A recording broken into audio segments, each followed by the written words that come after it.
MR9 news కి స్వాగతం. Democratic journalist forum ఆధ్వర్యంలో జరిగే ధర్నాకి working of authorized journalist association మద్దతు ప్రకటించింది. అధ్యక్షులు గుండారెడ్డి మల్లికార్జునరెడ్డి అన్ని రకాల జర్నలిస్టులకు ఇళ్ల స్థలాలు ఇవ్వాలని కొత్తగా వచ్చిన నిబంధనలతో సీనియర్లకు అక్రిడిటేషన్లు ఇవ్వకపోవడం దుర్మార్గమని పలువురు జర్నలిస్టులు ఆవేదన వ్యక్తం చేశారు. డెమోక్రటిక్ జర్నలిస్ట్ ఫోరం ఆధ్వర్యంలో ఒంగోలు ప్రెస్ క్లబ్ లో జరిగిన సదస్సులో పలువురు senior journalist doctor Nukathoti Ravikumar మాట్లాడారు. జర్నలిస్టులకు ఇళ్ల పట్టాలు మంజూరు చేయాలని కోరుతూ జిల్లా కలెక్టర్ కార్యాలయం వద్ద ఈ నెల 6వ తేదీ ధర్నా నిర్వహిస్తున్నట్లు, ఆ కార్యక్రమానికి జర్నలిస్టులు అందరూ హాజరు కావాలని కోరారు. ఈ కార్యక్రమానికి డీజేఎఫ్ నాయకులు బొడ్డు శ్రీనివాసరావు, ప్రజాశక్తి రాజు, పైనం సురేష్, హైకోర్టు న్యాయవాది కరీముల్లా, మేకపాటి మల్యాద్రి తదితరులు హాజరయ్యారు.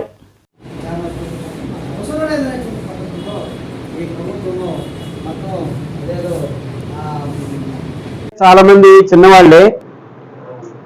నేను డెస్క్ జర్నలిజం నుంచి రెగ్యులర్ జర్నలిజంలోకి వచ్చిన వాడిని. అంటే డెస్క్ జర్నలిస్ట్ నుంచి నేను మీ అందరికీ చేసే అప్పీల్ ఒకటే, ఇవాళ మెయిన్ స్ట్రీమ్ పత్రికలే మెయిన్ స్ట్రీమ్ జర్నలిజం చెప్పేదే జర్నలిజంగా, అవే పత్రికలుగా ఒకవైపు ఒక వాదన చలామణిలో ఉంటే, రెండో వైపు రాజుగారు కూర్చోండి సార్, రెండో వైపు ఓ 2-3 ప్రధాన జర్నలిస్ట్ సంఘాలు అందరికీ న్యాయం జరగాలనేటువంటి అంశం గురించి మాట్లాడటల్లా.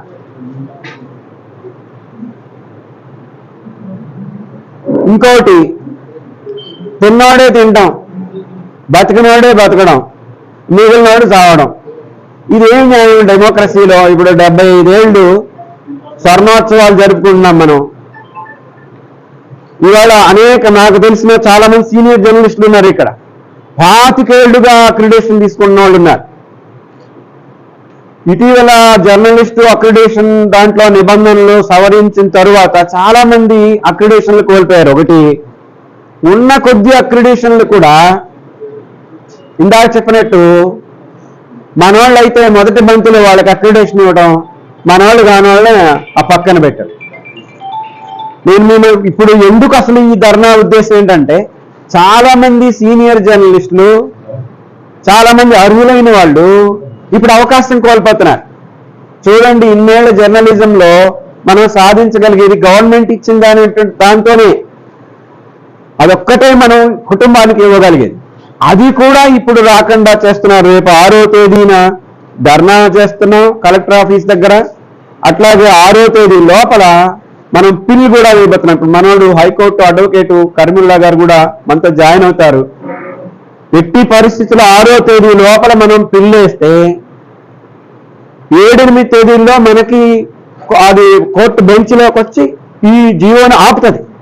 ఈ జీవోని ఆపడానికి ఒకవైపు న్యాయపరమైనటువంటి పోరాటం ఒకటి, రెండోది మనందరం కూడా గట్టిగా ఎక్కువ జనసమూహం గ్యాదర్ అయ్యి, ఇదిగో ఎప్పుడైతే వాళ్ళు అంటే అక్రిడిటేషన్ ఉన్న వాళ్ళే లబ్ధి అంటే ఇప్పుడు సవరించిన నిబంధనల ప్రకారం ఇప్పుడు నేను 25 ఏళ్లుగా నాకు జర్నలిస్ట్ అక్రిడిటేషన్ ఉంది.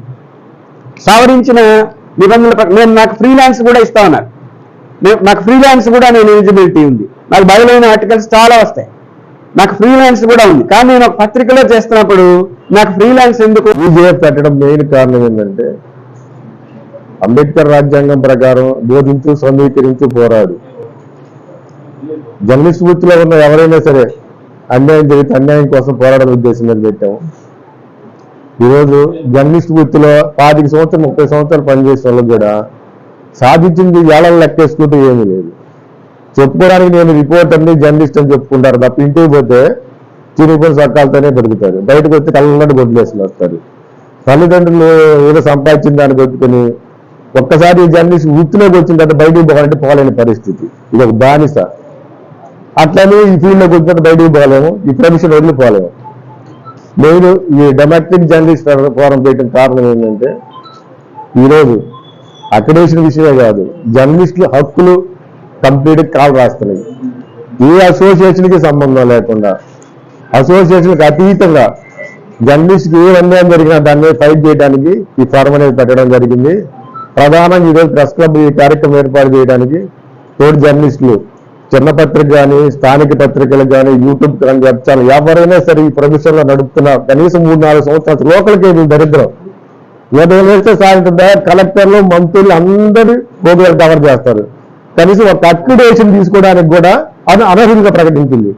కలెక్టర్ ప్రొఫెషన్ కి ఒక కలెక్టర్ ఒక ఛానల్ కి 16 అక్రిడేషన్ ఫ్రీ లాంచ్ కింద ఇవ్వచ్చు. ఒక ఛానల్ కి ఐఎన్టీఆర్ డిపార్ట్మెంట్ సంబంధం లేకుండా, కనీసం యువతానికి కూడా అర్హులు లేకుండా లోకల్ కేబుల్ ఉదయం నుంచి సాయంత్రం దాకా అన్ని ప్రోగ్రాలు కవర్ చేస్తున్న వాళ్ళకి కూడా అక్రిడేషన్ ఇవ్వలేకపోయిన పరిస్థితి ఎందుకు వచ్చింది ఒకసారి ఆలోచించండి.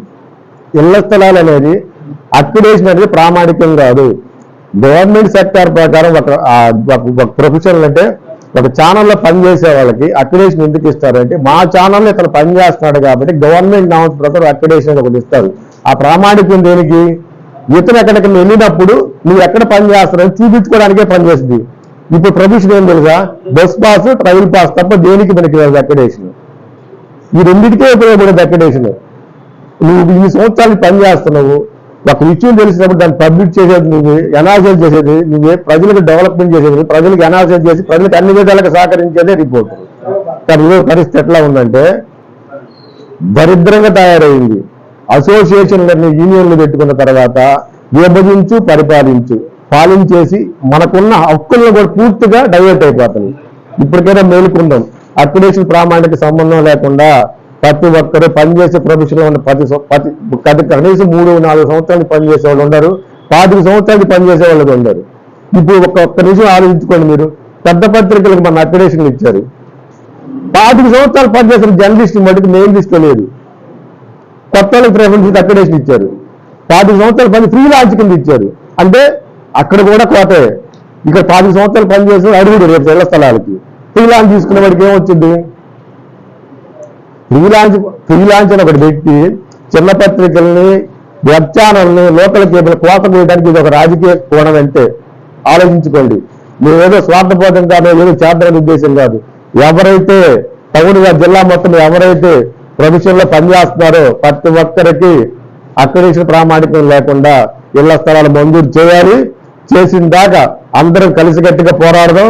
ప్రతి విషయంలో అసోసియేషన్ తీసి పక్కన పెట్టండి, కలిసికట్టుగా పనిచేద్దాం. అందరి సహకారాలు కావాలి. రేపు జరిగే 6వ తారీఖు జరిగే ధర్నా కార్యక్రమంలో ప్రతి ఒక్కరు పార్టిసిపేట్ చేసి ఈ కార్యక్రమాన్ని విజయవంతం చేయాలని మీ వంతు మీ కృషిగా ప్రతి ఒక్కరు నాకు తెలిసిన సమాచారాన్ని 10 మందికి షేర్ చేయండి. మీ హక్కులు మీరు కావాల్సింది. మీ హక్కుల కోసం పోరాడదాం, మన హక్కులు సాధిద్దాం. ప్రతి జర్నలిస్ట్ అనేవాడు ఈ ప్రొఫెషన్ లో ఉన్నవాడు కంపల్సరిగా మీరు జరగబోయే ధర్నాలో పాల్గొనండి. ప్రతి ఒక్కరికి ఇళ్ల స్థలాలు సాధించే వరకు డీవీఎఫ్ తో పాటు మీ అసోసియేషన్ ఏ అసోసియేషన్ లో పనిచేస్తున్నారు ప్రతి ఒక్కరు మాకు సపోర్ట్ గా నిలిచి ఈ కార్యక్రమాన్ని జయపాతం చేయవలసిందిగా మనసు. నమస్కారములు. మన ఈ సదస్సుకు ముఖ్య ఉద్దేశంగా జర్నలిస్టుల సమస్యలపై మాట్లాడటం జరుగుతుంది. అదేవిధంగా మన డెమోక్రటిక్ జర్నలిస్ట్ ఫోరానికి మద్దతుగా ఆంధ్రప్రదేశ్ నాయకత్వం నుంచి వాజా journalist association, working of authorized journalist association రాష్ట్రం నుంచి మద్దతు ప్రకటిస్తున్నాం ఈరోజు. ఈ సందర్భంగా ఈ సదస్సుకు ఆహ్వానించినటువంటి పెద్దలు డెమోక్రటిక్ నాయకులు రవికుమార్ గారికి మరియు సీనన్న గారికి మరియు రాజన్న అందరి మిత్రులందరికీ ధన్యవాదములు. ఈ జర్నలిస్టు సమస్యలపై పోరాటకు, సమస్యల పరిష్కారం కోసం వాజా జర్నలిస్ట్ అసోసియేషన్ పూర్తి సంపూర్ణ మద్దతు ప్రకటిస్తుంది. జిల్లాలో కానివ్వండి, మన 26 జిల్లాలో రాష్ట్ర వ్యాప్తంగా ఏ అవసరమైనా కానీ జర్నలిస్టు తరపున మేము ఉంటామని మిత్రులందరికీ మేము మా సహాయ సహకారాలు అందిస్తామని కోరుతున్నాం. అదేవిధంగా 6వ తేదీ చెప్పినటువంటి జర్నలిస్టుల సమస్యలపై పూర్తి సహాయ సహకారాలు మేము అందిస్తామని చెప్పేసి జర్నలిస్టు తరపున మేము ధన్యవాదాలు తెలియజేస్తున్నాం. పొందలేని జర్నలిస్టులు ఉంటారు, వాళ్ళకి న్యాయం చేకూర్చే దిశగా మనం పోరాటం చేయాల్సినటువంటి అవసరం ఉందని చెప్పి ఆయన డెమోక్రటిక్ జర్నలిస్ట్ ఫోరం తరఫున మీటింగ్ నిర్వహిస్తున్నాం ఇక్కడ అని చెప్పి చెప్పడం జరిగింది. ఈరోజు 6వ తారీఖు వరకే అప్లికేషన్ ప్రక్రియ ఉంటుందని చెప్పి అన్న ఇప్పుడే చెప్పారు. నా విన్నపం ఏంటంటే దీన్ని ఎక్స్టెండ్ చేయమని చెప్పి మీరు ఒక విన్నపాన్ని కలెక్టర్ గారికి ఇవ్వండి. ఈరోజు ఈ అప్లికేషన్ ప్రక్రియని ఎక్స్టెండ్ చేయమని చెప్పి. ఎందుకంటే మనం ఈ రోజు రేపు ప్రిపేర్ చేసినా కూడా నంబర్ రావడానికి 2 days పట్టింది. అంటే బెంచ్ మీదకి ఇది రావడానికి, లిస్ట్ అవ్వడానికి ఇది చీఫ్ జస్టిస్ బెంచ్ మీదకి వచ్చేటువంటి ప్రక్రియ ఇది.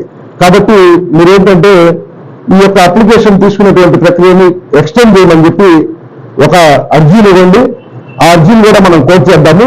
అదేవిధంగా మీకు అన్ని రకాలుగా ఏ విధంగా పేదలైనటువంటి జర్నలిస్టులకి గవర్నమెంట్ ఇళ్ల స్థలాలు ఇవ్వకుండా నిరాకరిస్తుందో, గవర్నమెంట్ నుంచి ఇళ్ల స్థలాల్ని పేదలైనటువంటి జర్నలిస్టులకి తీసుకోవడానికి మనం ఏవైతే చట్టపరమైనటువంటి అంశాలు ఉన్నాయో ఆ చట్టపరమైనటువంటి అంశాలన్నింటి కూడా క్రోడీకరించుకొని మనం వేసేటువంటి రిట్ పిటిషన్లో అవన్నీ కూడా పొందుపరుచుకొని ఈ అప్డేట్ని తయారు చేసి మనం వేద్దాము.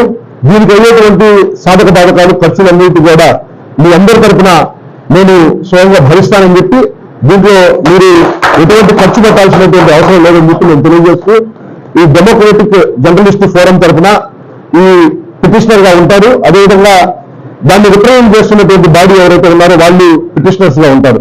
ఇంకెవరైతే మీతో కలిసి వచ్చేటువంటి బాడీస్ ఉన్నారు, ఇందాక చెప్పారు అన్న చెప్పారు వేరే వాళ్ళకి కూడా ఇన్ఫార్మ్ చేద్దామా అని చెప్పి ఆలోచన మీరు చేసుకొని ఎవరైతే పిటిషనర్స్ గా చేరతారో, ఎప్పుడైతే మనం సంస్థాగతంగా అదేవిధంగా సంఖ్యాపరంగా కూడా బలంగా ఉంటామో మన వాణిని కూడా వినిపించడానికి బాగుంటుందని చెప్పి మిగతా వాళ్ళని కూడా కలుపుకొని పోతూ ఎవరు రాకపోతే మనమే ముందడుగు వేస్తూ, అంటే న్యాయ ప్రక్రియ చేపట్టడానికి ఒకరైనా చాలు. మీలో ఒకరు ఇండివిజువల్ గా ఈ రిపిటిషన్ మూవ్ చేసినా మరి న్యాయం జరిగేటువంటి పరిస్థితి ఉంటుంది. కాబట్టి దీన్ని ముందుకు తీసుకుపోవడానికి నేను సంసిద్ధంగా ఉంటాను, మీకు తోడ్పాటుగా ఎప్పుడు ఉంటానని చెప్పి తెలియపరుస్తూ, రాబోయేటువంటి ఈ 2-3 రోజుల్లో ఈ పనినే తీసుకొని అప్డేట్ రెడీ చేసి వెంటనే హైకోర్టులో వేయడానికి సాయశక్తిగా నేను ప్రయత్నం చేస్తానని చెప్పి తెలియపరుచుకుంటూ